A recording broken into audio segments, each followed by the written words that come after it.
का स्वागत करती हूँ आपके अपने चैनल साहित्य सार में। तो जैसा कि आज से मैं एक सीरीज शुरू करने वाली हूँ जो यूजीसी नेट हिंदी से रिलेटेड है, और जो आपका यूनिट 1 है जिसमें हिंदी भाषा और उसका विकास क्रम दिया गया है, तो उसको पढ़ना है।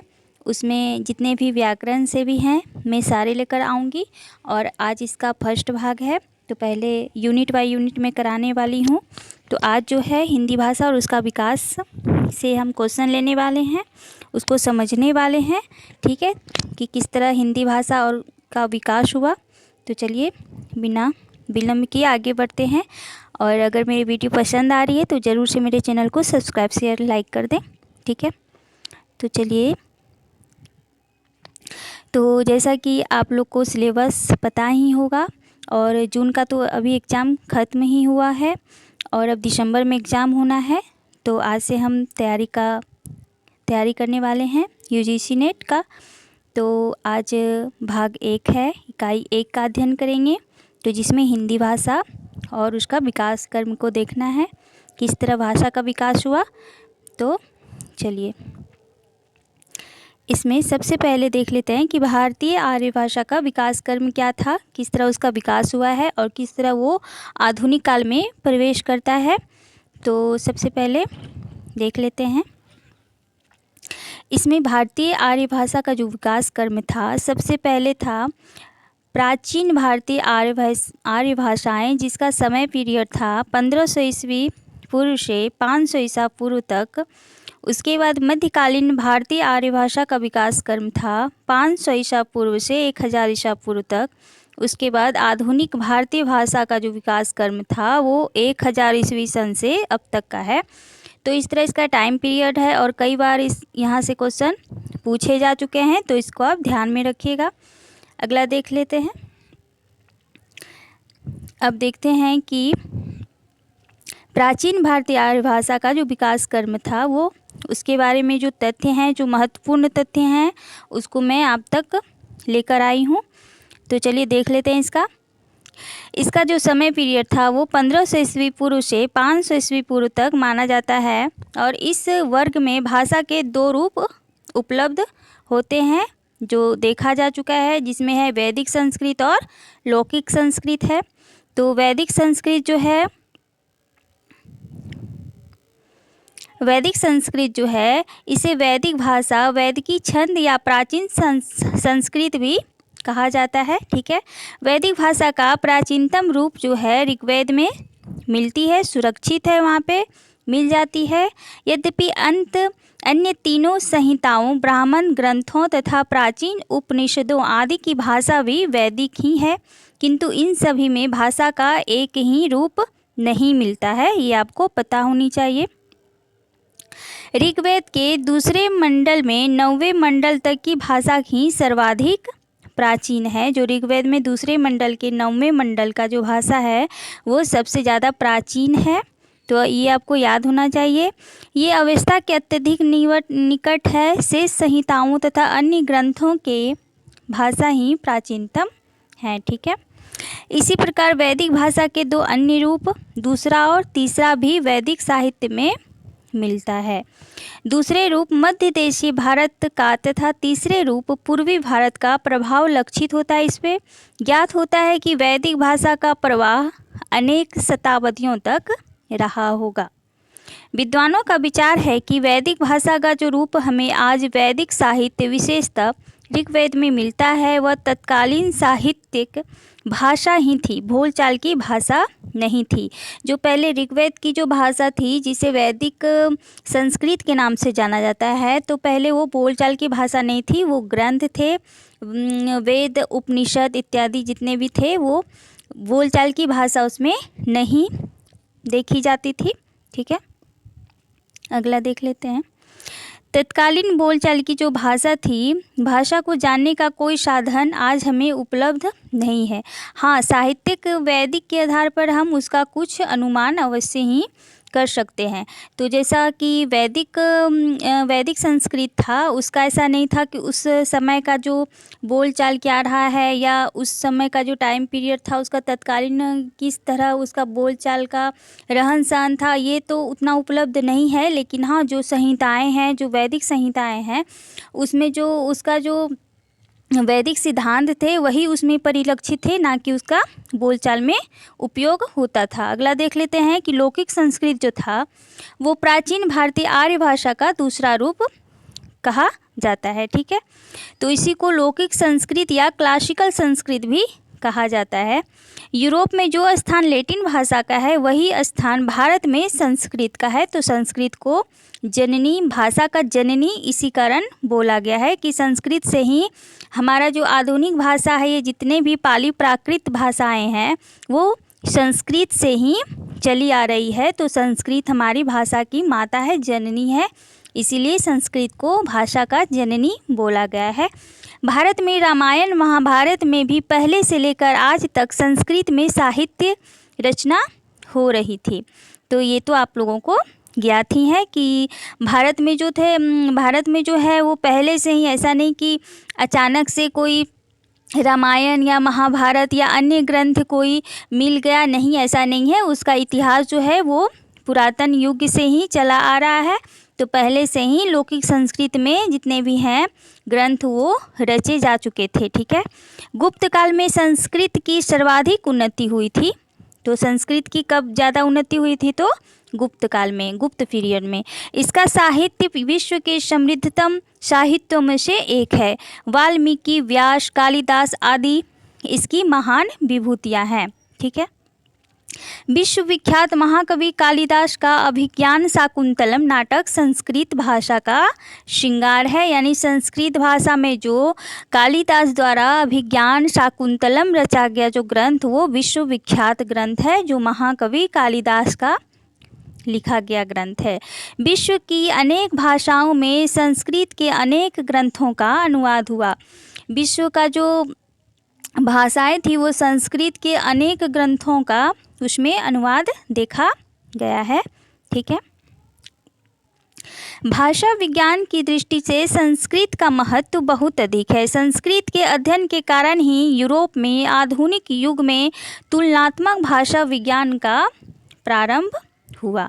संस्कृत का विकास उत्तरी भारत में बोली जाने वाली वैदिक कालीन भाषा से माना जाता है। तो संस्कृत का जो विकास कर्म था तो कहाँ से? तो वैदिक कालीन भाषा यानी उत्तर भारत में इसका ज़्यादा प्रचलन देखने को मिलता है। ठीक है, आगे देखते हैं। यद्यपि भारत के मध्य भागी तथा पूर्वी भाग की बोलचाल की भाषाओं का प्रभाव भी उस पर रहा होगा। तो ऐसा तो नहीं है कि अगर कहीं से कोई भाषा आ जाती है तो ये वास्तविकता है उसकी कि वहाँ की जो बोलचाल की जो भाषा है तो वहाँ का जो जिस एरिया का वो बोलचाल की भाषा रही होगी तो वहाँ का उसका वास्तविकता ये होती है कि वहाँ पे उसका प्रभाव जरूर देखने को मिलता है। ठीक है, लगभग 8वीं शताब्दी ईसा पूर्व में इसका प्रयोग साहित्य में होने लगा। यह वह अवस्था है जब संस्कृत की आधारभूत भाषा का प्रयोग बोलचाल की भाषा और साहित्यिक भाषा दोनों के रूप में हो रहा था। अनुमान किया जाता है कि लगभग ईस्वी पूर्व 5वीं शताब्दी या कुछ क्षेत्रों में उसके बाद तक संस्कृत की आधारभूत यह भाषा बोली जाती थी और तब तक उत्तर भारत में कई अन्य ऐसी बोलियां भी जन्म ले चुकी थी जिनसे आगे चलकर अनेक प्राकृत अपभ्रंश तथा आधुनिक आर्य भाषाओं का विकास हुआ, जो कि हम आगे देखेंगे। लगभग ईस्वी पूर्व 5वीं शताब्दी या 7वीं शताब्दी में पाणिनि ने संस्कृत की उस आधारभूत भाषा को व्याकरण के नियमों से बद्ध करके एक रूपता प्रदान की और यह भाषा संस्कृत कहलाने लगी। तो आपको सारा बात समझ में आ गई कि संस्कृत को किस तरह क्या नाम कैसे नाम पड़ा संस्कृत, तो आप यहाँ पे देख सकते हैं, समझ सकते हैं। ठीक है, आगे देख लेते हैं। अब मध्यकालीन भारतीय आर्य भाषा का टाइम पीरियड देख लेते हैं, जो कि बहुत ही महत्वपूर्ण है और कई बार एग्जाम में पूछी जा चुकी है। तो इसका जो टाइम पीरियड था, प्राकृत भाषा का विकास, इसमें मध्यकालीन भारतीय आर्य भाषा में जो था प्राकृत, द्वितीय प्राकृत इसे नाम दिया गया था। मध्यकालीन भारतीय आर्य भाषा में 3 ऐसी बोलियां थी जो दिखाई दी थी। तो इसका जो टाइम पीरियड था वो 500 ईस्वी पूर्व से 1000 ईस्वी माना जाता है। मध्यकालीन भारतीय आर्य भाषाओं के 3 रूप स्पष्ट रूप से दिखाई देते हैं, जिनमें आपका जो मेन भाषा थी वो पाली, प्राकृत और अपभ्रंश। और यहाँ से क्वेश्चन कई बार ही पूछे गए हैं दोस्तों। तो चलिए देख लेते हैं प्राकृत को पहले। यह प्राकृत का प्रारंभिक रूप था, तो ये प्रथम प्राकृत के भी नाम से जाना जाता है। क्या? तो पाली भाषा, ठीक है, जिसका टाइम पीरियड था 500 ईस्वी पूर्व से प्रथम शताब्दी के प्रारंभ तक माना जाता है। तो आपको टाइम इसका याद रखना है, क्योंकि सीक्वेंस वाइज ये पूछी जाती है, ठीक है। इसकी उत्पत्ति के विषय में विद्वानों में मतभेद है। कुछ विद्वानों का कहना है कि संस्कृत की उत्पत्ति प्राकृत से हुई है। एक अन्य मत के अनुसार संस्कृत के समानांतर लोक भाषा से इसका उद्भव हुआ है। तो कई तरह के यहाँ मतभेद हैं। इसमें प्रथम मंतव्य अधिक उपयुक्त लगता है। तो कौन से? तो इसकी उत्पत्ति के विषय में यहाँ पे है, कुछ विद्वानों का कहना है कि संस्कृत की जो उत्पत्ति है वो प्राकृत से हुई है। इसमें प्रथम मंतव्य जो है वो अधिक उपयुक्त लगते हैं। इस भाषा में त्रिपिटक ग्रंथों की रचना हुई, जैसे सूत पिटक, विनय पिटक, अभिधम्म पिटक, ठीक है। ये सभी पिटक भगवान बुद्ध से संबंधित हैं। तो आपको यहाँ से टोटल अगर सारांश के रूप में देख सकते हैं, तो जो पाली था वो टोटल किस पे था? तो बुद्धिज्म पे था। बुद्ध से संबंध ये भाषा रखता है, पाली भाषा बुद्ध जी से, महात्मा बुद्ध जो थे उनसे ये संबंधित है। पाली को भारत की प्रथम देशीय भाषा माना जाता है। तो पाली बुद्ध से संबंधित भाषा है, और जितने भी बुद्ध जी का उपदेश जो है वो पाली में ही दी गई थी। तो आपको ये याद होना चाहिए। प्राकृत, तो इसको द्वितीय प्राकृत से के नाम से भी जाना जाता है, और इसे साहित्यिक प्राकृत भी कहते हैं। इसका काल प्रथम शताब्दी से 5वीं शताब्दी तक है। विभिन्न क्षेत्रों में इसके भिन्न भिन्न रूप देखने को मिलते हैं और विकसित भी हुए हैं। वररुचि ने प्राकृत भाषा के 4 भेद माने हैं: महाराष्ट्री, पैशाची, मागधी और शोरसैनी, ठीक है। अब देख लीजिए हेमचंद्र जी, इसी में आते हैं, ठीक है। हेमचंद्र के 3 भेद माने हैं: अर्धमागधी, चूलिका, पैशाची और अपभ्रंश। तो किसने क्या क्या माना है, तो आप ये अच्छे से ध्यान में रखिएगा, ठीक है। भरत मुनि ने नाट्य शास्त्र में 7 भेद माने हैं। तो यहाँ से भी क्वेश्चन पूछी जा सकती है। कितने भेद? तो 7 भेद: शोरसैनी, मागधी, अर्धमागधी, दाक्षिणात्य, बाल्यलिक, अवंतिका, प्राच्य। किंतु यदि साहित्यिक महत्व को ध्यान में रखकर देखा जाए तो 5 भेद मुख्य हैं, जो शोरसैनी, पैशाची, महाराष्ट्री, मागधी और अर्धमागधी। तो ये 5 ही महत्वपूर्ण हैं और इन्हें ही माना गया है, ठीक है। और अगला देख लेते हैं जो अपभ्रंश है, और इसका जो शाब्दिक अर्थ है वो है विकृत या भ्रष्ट, ठीक है। इसका प्राचीनतम रूप भरत मुनि के नाट्य शास्त्र में मिलता है। तो ये पूछा जा सकता है। कालिदास के विक्रमावर्षीय नाटक के 4th अंक में अपभ्रंश के कुछ पद देखने को मिलता है। अपभ्रंश में अनेक महत्वपूर्ण रचनाएं हुई हैं। विद्यापति की कृतिलता, अब्दुल रहमान कृत संदेश रासक, और इसका टाइम पीरियड है 500 ईसा पूर्व से 1000 ईस्वी तक माना जाता है। किंतु इसमें कुछ रचनाएं 14वीं 15वीं शताब्दी तक होती रही है। अपभ्रंश के महान कवि जो हैं वो स्वयंभू हैं। स्वयंभू को पहला कवि माना गया है। अपभ्रंश के प्रमुख कवियों में स्वयंभू, पुष्पदंत, धनपाल, अब्दुल रहमान इत्यादि आते हैं और ये जैन कवि भी माने गए हैं इस कारण। आगे देखते हैं, अब देख लेते हैं आधुनिक भारतीय भाषाओं का परिचय और उसके कुछ महत्वपूर्ण फैक्ट। आधुनिक भारतीय आर्य भाषाओं का जो उद्भव था वो 1000 ईस्वी के लगभग हुआ था। इस वर्ग की भाषाओं का जो काल तब तक से अब तक माना जाता है। इस काल में प्रयुक्त भाषाओं की गणना आधुनिक भारत आर्य भाषाओं में की जाती है। इस वर्ग की भाषाओं के विकास के कुछ समय पश्चात से संबंधित साहित्य प्राप्त होता है। आधुनिक भारतीय आर्य भाषाओं का जो विकास था वो अपभ्रंश के विभिन्न रूपों में देखा गया है। इसलिए इन दोनों वर्गों की भाषाओं में पर्याप्त समानता है और अनेक भिन्न विशेषताओं का भी विकास हुआ है। इस वर्ग की भाषाओं की कुछ ऐसी विशेषताएं हैं जिनके आधार पर इन्हें अन्य वर्ग की भाषाओं से अलग कर सकते हैं। आधुनिक भारतीय आर्य भाषाओं का विकास अपभ्रंश के विभिन्न रूपों में हुआ है। इस संदर्भ में अपभ्रंश के 7 रूप जो कि उल्लेखनीय हैं।